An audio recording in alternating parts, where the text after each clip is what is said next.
Stadium of the Future. But you get there step by step. It doesn't all happen at once. The future of the Jaguars' so-called Stadium of the Future is on schedule. What Mayor Donna Deegan says she's prioritizing in negotiations, and we talked to a local business owner to discuss how the renovations could impact him.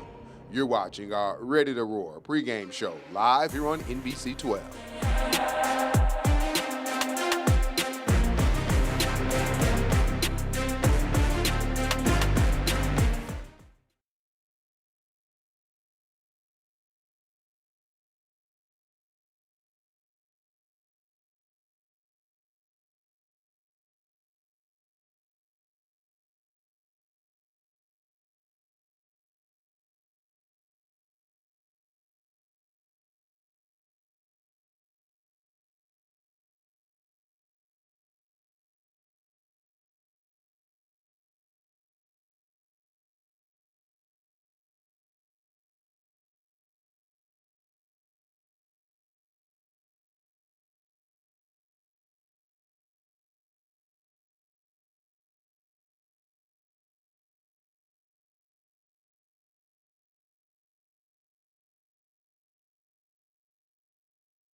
And you're taking a live look inside of Everbank Stadium right now. The face of the franchise, Trevor Lawrence, is getting loose. Before the Cleveland game, he had put together back-to-back performances, threw 3 interceptions last week, but tonight we're expecting Trevor Lawrence to get the job done against what is a very, very tough Ravens defense. So let's talk about the future. Jacksonville Mayor Donna Deegan saying this week that everything is on schedule after 4 meetings with team leaders and city officials for the Jaguars' so-called Stadium of the Future. In negotiations, Mayor Deegan says she's prioritizing the cost of renovations, structural resiliency, and community improvement efforts. Now we know once a deal is reached, it is going to impact those folks who live closest to the stadium here on the east side of Jacksonville. Cheyenne Cole talked to a local business owner who business resides on the east side to find out how it's going to impact him. You get there step by step. It doesn't all happen at once. Jacksonville Mayor Donna Deegan saying stadium negotiations with the Jaguars are focused on the facility and economic development for the surrounding community. The city plans to commission a structural integrity study of the stadium. She says a long-term lease agreement will be an integral part of any deal. We got to get that design done so we know exactly what the cost is going to be. Another priority is finding ways to benefit those close to the stadium on the east side. We're going to be impacting community with this. We want to make sure we can maximize the positive, especially for the east side and some of the areas around there. The Man Cave Barbershop is just a 5-minute drive from the stadium. Owner Dana Miller says the mayor and top officials with the Jags are including local businesses in the discussions. I do know that we are at the table, and our out east is being considered for a lot of things. That's what incentives to help us develop this community. Miller says he can't give too many details now, but he's confident with how it's going so far. But I just want to the residents of this community to know that we're not pushing them out. We're here to stay, and we just want a seat at the table, and that this community is safe, and that we are here to help and better our community. Mayor Deegan says they want to get the deal done before City Council President Ron Salem terms out in June. I feel really comfortable that we have a great team in place negotiating, but also that the Jaguars are negotiating in good faith. And so I think we're going to get to a good agreement, and my hope is we'll get there by spring. Reporting in Jacksonville, Cheyenne Cole, First Coast News, on your side. Evan Ingram in a groove since Christian Kirk went down with a core injury during the Monday night overtime loss to the Cincinnati Bengals. Tight end Evan Ingram's production has gone up. A closer look at how Ingram has gotten it done the last 2 weeks. You're watching our Ready to Roar pregame show live here on NBC 12.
Oh, for the second time in 2 weeks, our Jacksonville Jaguars are playing in prime time. The only game on tonight, and you're going to watch it right here on NBC 12. Now, here outside of the stadium, the fans are filing in. They're all pumped up. They're hoping to cheer their Jaguars on to victory and snap that two-game losing streak. Welcome back to Ready to Roar, our pregame show.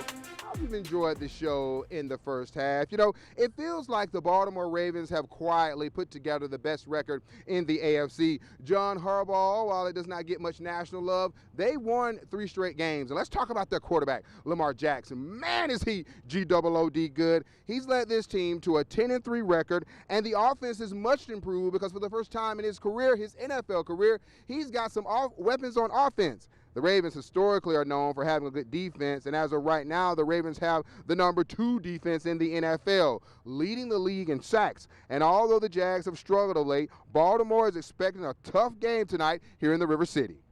I think the offensive line have done a phenomenal job, and I put the running backs in that category too as far as pass blocking. But that was, you're talking about passing off a game and a twist, which is what Jacksonville does a ton of. They're really good at it. They're going to have to be great at that. But that's what offensive line play is, and our guys I think our guys are the best in the business. I'm proud of those guys. I think Joe and Mike do a great job, but I think we have really great players that really just work hard every single day at all the details, kind of that blue-collar work. For the first time in more than a decade, our AFC South defending champion Jacksonville Jaguars have an opportunity to put together back-to-back winning season. The team trying to accomplish defeat for the first time since the 2004-2005 seasons. Shaz Pirani, boy, he's been all over it this week, talking to Jags coaches and players about what this organization has done in the last decade to ensure they'll win for years to come. Shaz. Chris, I spoke to offensive lineman Tyler Shatley earlier this week, the longest tenured Jag on this roster. Been here for 10 years, joined the team in 2014 as an undrafted free agent. Now, Tyler, he has seen a lot. I mean, a lot. He's seen the worst season in Jags history when they went 1-15, but also 2 playoff experiences. So he's seen his quite bit of share here. We've really been able to just build a culture, starting last year. And obviously starting all of the years before, like, the good and the bad are all part of the foundation, and you need both. The Jaguars have experienced their fair share, but the front office has been steering things in a winning direction. They're putting us in the right situations. They're building a team. They're putting the pieces in that, and all the guys that can play together. It's not just about one guy. And now the fan buy-in has also increased. When we get here early on Sundays for the game and there's already people in the parking lot, there's just excitement, and that helps, build that culture again, because you kind of see the fruits of your labor. Improvements on the field are also being noticed by the NFL. For the first time since 2008, the Jags got 3 primetime games in one season. It's nice to see people want to see the Jags, people want to watch, and now we have the opportunity to showcase what we're doing here and remind guys, like, hey, it's 1 week at a time, man, because it can turn around quick, and I've seen it do that, and it's not a lot of fun. So it's a good perspective to keep us moving forward. So Tyler said he wants this team to go to the Super Bowl and win their first in franchise history. He believes the possibilities are limitless here in Jacksonville. But every single game matters now looking forward. You can't take a step back. You got to look forward. And Tyler also mentioned that it's nice to have the Jags be so consistently good towards the end of his career. He said this himself. He's getting towards the end of that reign. But it's nice to see all this happening now. But every single win starts tonight. And here with the Ravens, first of all, Chris. Yes, Shaz, and the Jaguars, no doubt about it, now have the pieces in place so they can win for years to come. Thank you, my friend. Evan Ingram's decision to come to Jacksonville last offseason on a 1-year prove-it deal proved to be one of the best decisions of his career. The tight end, drafted out of Ole Miss in 2017 by the New York Giants, had a career year for the Jacksonville Jaguars. Andrew Badillo caught up with Evan Ingram, and he joins us live. And Andrew, boy, is Evan playing his best ball at the right time. Yes, he is, Chris. Through 15 weeks, Evan Ingram has 84 catches on the season, and that is a new Jaguar single-season franchise record for a tight end. The previous record of 73 catches coming in 2022. And guess who said it? Yeah, Evan Ingram. He's taking care of all of the records here in Jacksonville, and he has his eyes set this year on NFL history. Evan Ingram continues to break his own records. The conversation on social media has started about new records. The single-season franchise record set in 1999 by Jimmy Smith with 116 catches, and the NFL single-season record for a tight end in 2018 by Zach Ertz with 116 catches. There's been some tweets that have tagged me this week. He knows history can be his with 33 catches. Those things are just side bonuses to the work paying off. And right now I'm focused on just putting the work in and being the best product I can be for my team so we can win games. History is a side bonus to the main prize, winning games and getting open for Trevor Lawrence. We have conversations all day. I have questions for him. He has questions for me. He has demands for me. I request demands from him. When 16 throws 17 the ball, Ingram has caught it 82% of the time. It's a lot of studying of, mannerisms, and tendencies of the defenders playing that defense. Knowing all that information and then relaying it to my quarterback. Picking his brain. Do you mind if I sit here? Do you mind if I do you like this? Winning is the goal, and if it comes with a side of history, great. Ingram knows he's in a place where both can happen. I just feel God has me where he wants me, and it's here.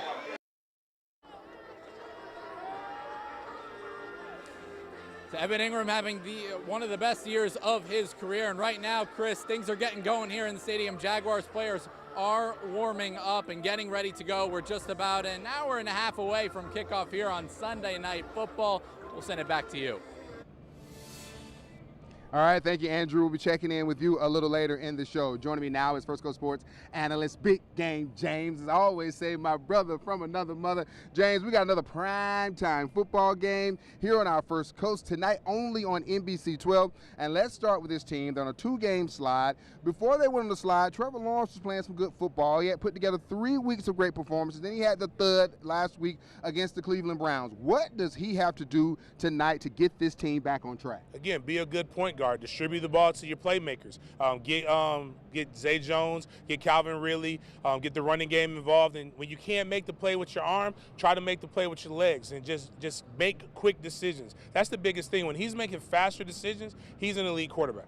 All right, James, we do know this, that any quarterback's job is made easier when the offense is balanced. Of late, they have not been able to get Travis Etienne going. What do the Jaguars, Press Taylor, have to do to establish the running game against a tough Ravens defense? I think they do a little bit better when they have 2 tight end sets. You got to be able to bring it in there, get a little bit bigger.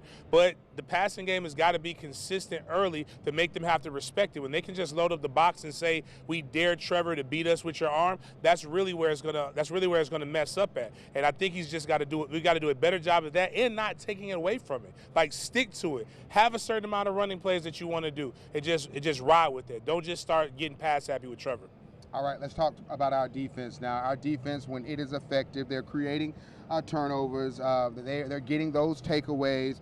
But of late, against both the Cleveland Browns and the Cincinnati Bengals, we have been burned by explosive plays. Tonight, you've got Lamar Jackson. You know he can run the ball if he needs to, and he's got some weapons. How do they cut down, try and eliminate the big plays tonight? Really just put pressure on him, force him to have to make a quicker read, force him to have to bring the ball down. Actually, you want to use his legs, force him to not throw the ball, make him have to do different things like that. And most importantly, you got to get more pass rush. They were causing turnovers. They were getting more pass rush. Last couple of weeks has been a little bit lackluster. These guys got to get a little bit more better in containing and getting that pressure on the quarterback. Let's talk about defense. And I will say this will be the 3rd consecutive week that Trevor Lawrence and the offense is truly going to be tested. Last week they took on the #1 defense in the NFL in the Cleveland Browns. It does not get any easier tonight taking on the #2 defense in the NFL. What makes this Ravens defense so good? I mean, it's just been the way they've been programmed, the way they've built this since when they won the Super Bowl. Great defense, good running game. They're going to play time of possession ball. They're going to try to keep it away from you, and that's just what makes them good. So what happens is they get a little bit of a lead, and you feel the pressure on your offense to go outside of what you are. What the Jaguars have to do is maintain what their identity is on offense. They have to dictate the terms. It's almost like a really good boxing match. Once you let somebody else take you outside of your game, you're going to lose every time. They have to dictate the terms here during prime time. Now, we know both the Texans and the Colts won this weekend. What would a win tonight do for this Jacksonville Jaguar team? Well, it puts you right back in the hope for having that AFC bye, being the top of the AFC. You're only 2 games behind Baltimore. You win this right here. You're 1 game down. They go and play the Dolphins next week. Their stretch for the last 3 games after this is a lot harder than your stretch. Your last 3 games after this are all very winnable. So you got obviously a home playoff game is on the line, but also being able to be the #1 seed in the AFC, which puts you right where you want to be at on the trajectory of the franchise. Again, a lot of people kind of complaining about where we're at, but consecutive years of being a playoff team is something that the Jacksonville Jaguars should want, because that's showing that you're building the franchise for the future. Let me say this. I'm all bundled up. Got on my nice coat, got on my scarf. He's got the chest hairs all out, Gotta have showing out tonight. James Coleman, Big Game James. He'll be back a little later in the show. Thank you, my friend. All right. My calls, my cleats. DeJuan Smoot has done a lot to help the First Coast become a better place to live. The Jaguars' outside linebacker recently named Walter Payton NFL Man of the Year Award nominee. The calls he's supporting on his cleats. You're watching our Ready to Roar pregame show live here on NBC 12.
There's no place like home. Jacksonville, FLA, the site tonight for this prime time battle between the Jacksonville Jaguars and the Baltimore Ravens. As you can see, traffic on the Main Street Bridge as fans are making their way here to the stadium in downtown. Welcome back to our Ready to Roar pregame show, where our Jacksonville Jaguars play in a small market. They do have the perfect recipe to be featured on Sunday Night Football. They've got star players and they're winning. The Jaguars back on Sunday Night Football for the first time since 2008. In fact, our game last Monday on Monday Night Football, we were there for the first time in more than a decade. We spoke with the director of Sunday Night Football as he shared why the Jags playing on Sunday night tonight is perfect timing.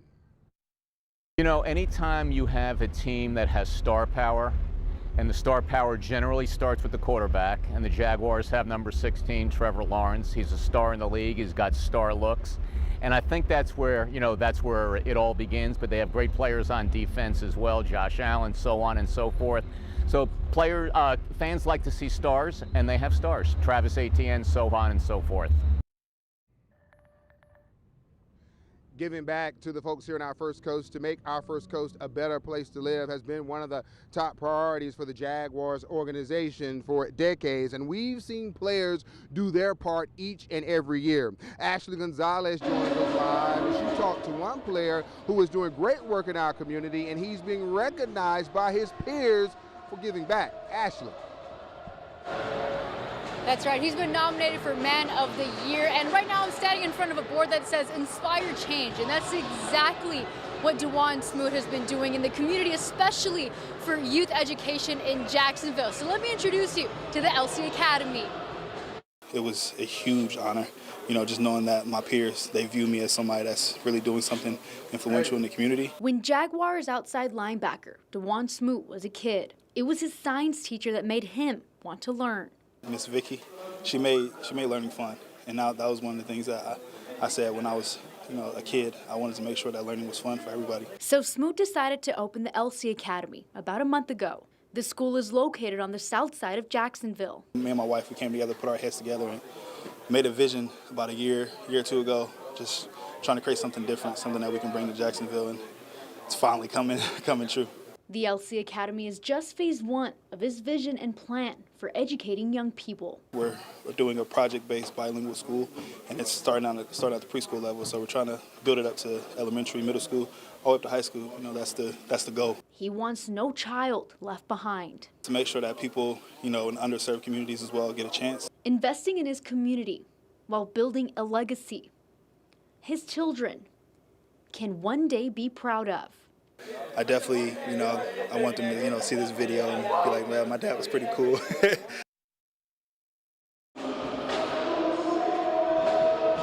Well, I'm sure his kiddos will think his dad is pretty cool. And if he does win the Man of the Year award, he said he's going to be giving out free $250,000 in free. I had to look at my phone just to make sure I gave you the right number in free scholarships. LC Academy is open right now, but his goal is to open several around Jacksonville. Reporting live, I'm Ashley Gonzalez. Back to you, Chris. Thank you, Ashley. So along with Duval Smoot, there are other Jaguars supporting the My Cause, My Cleats initiative. Trevor Lawrence, Youth, Health/Wellness, Big Brothers, Big Sisters, Northeast Florida. CJ Beathard, Women's Services, First Coast Women's Services of Jacksonville. Calvin Ridley, Community Outreach, Single Moms Planet. Anton Harrison, Cancer, Breast Cancer Research Foundation. And Foya Aluakon, Youth Education Lift Life Academy. By the way, you should see these different causes on the players' cleats tonight during the game. As you know, it has been a long time since our Jacksonville Jaguars have played on Sunday Night Football, but when you're atop your division and you've got the likes of Trevor Lawrence, as we said a few minutes ago, then yeah, they want to see you on the national scene. Our Andrew Badillo got a chance to go one-on-one with NBC Sports analyst / commentary / Super Bowl winning head coach Tony Dungy. And Andrew, what was Tony talking about as far as the Jags tonight? Yeah, Chris, Tony Dungy thinks it's about time the Jaguars get things done in prime time. No better way than to start tonight against the Ravens. And I previewed the quarterback matchup with Dungy involving Trevor Lawrence and Lamar Jackson, and went a little bit in depth as to what could be the key to victory tonight, the battle at the line of scrimmage. I want to see how the Jags really respond to a little adversity and how their offensive and defensive lines work. To me, that's going to be the key tonight. Baltimore, they test you up front, and the Jags have to be ready. If they are, I think they can make some big plays with their skill position guys, but they've got to handle that line of scrimmage. It's been a war of attrition for AFC quarterbacks this year, but you got two guys right now that are at least playing that are stars in this league, Trevor Lawrence and Lamar Jackson. What are you looking forward to and seeing from those two quarterbacks tonight? I think it's really going to be a treat for the fans. Two guys who can throw the football, who are in control out there, but their mobility sets them apart. And I think both guys are going to have to make big plays moving around tonight, and that's going to be crucial as well. The environment tonight, though, this Jaguars team is looking to get into that echelon with the Ravens. You think they take that step today? They are going to need to. Indianapolis won yesterday. They're keeping the pressure on from behind. But to me, this is more about Jacksonville saying we belong with this upper echelon team. Right now Baltimore is in the #1 seed position. We've got to show that we can play with them. And I think they're going to be up to the challenge. I really do. Dungy thinks the Jaguars belong amongst the upper echelon of the AFC. We'll find out in just about an hour and a half. Kickoff between the Ravens and Jaguars only a little bit a ways. For now, we'll send it back to break, but we'll be back with much more after it. The Jaguars and Ravens meeting here at Everbank Stadium for the second straight year. A look back at the instant classic last season. You're watching our Ready to Roar pregame show live here on NBC 12.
We're getting closer and closer to game time, and as you can see, the Baltimore Ravens kicker getting warm up. Justin Tucker, one of the best in the NFL. Now today, a wild one in Nashville between the Texans and the Titans. Houston winning this game without rookie quarterback C.J. Stroud, rookie receiver Tank Dell, and Nico Collins.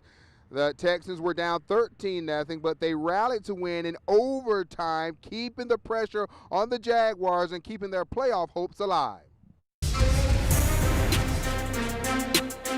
As we get ready to turn it over to the NBC Sports team, we'll run down how you can follow the game if you cannot watch it on TV. Plus, we'll also tell you about our post-game plans. You're watching our Ready to Roar pregame show live here on NBC 12.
And don't forget to join us tonight immediately following the Jaguars and Ravens here on NBC 12 for our post-game show. We'll take you inside the locker room. You'll also hear from head coach Doug Peterson. Now let's show you the shot from in the sky, the drone shot as we get closer and closer to kickoff. Set to kickoff here at 8:20 only on NBC 12. There's a beautiful shot of downtown Jacksonville. No other place you'd rather be tonight. And you see the Main Street Bridge in the corner, then inside the stadium. Boy, the electricity is beginning to pick up as the Jaguars are trying to snap a two-game losing streak, taking on the team with the best record in the AFC, the Baltimore Ravens. They are 10-3. Jags trying to snap their two-game losing streak. Out here live, James Coleman, Frisco Sports analyst. James, who's winning this ball game tonight and by what score? Baltimore Ravens, I'm going to go 34-18, just not being able to put up enough offense and our defense not being where they need to be at right now. All right, James Coleman taking the Ravens tonight, and as we leave you tonight, we're going to show you yet another live shot inside of or outside of Everbank Stadium. Or inside, are we inside? We're inside. The Jags and Ravens kickoff set for 8:20. James and the rest of the First Coast Sports team and myself will be ready for you immediately following the game for our Ready to Roar post-game show. Good night, everybody. This has been a First Coast News Special Sports presentation. The Farrah and Farrah Ready to Roar pregame show, presented by your First Coast GMC dealers.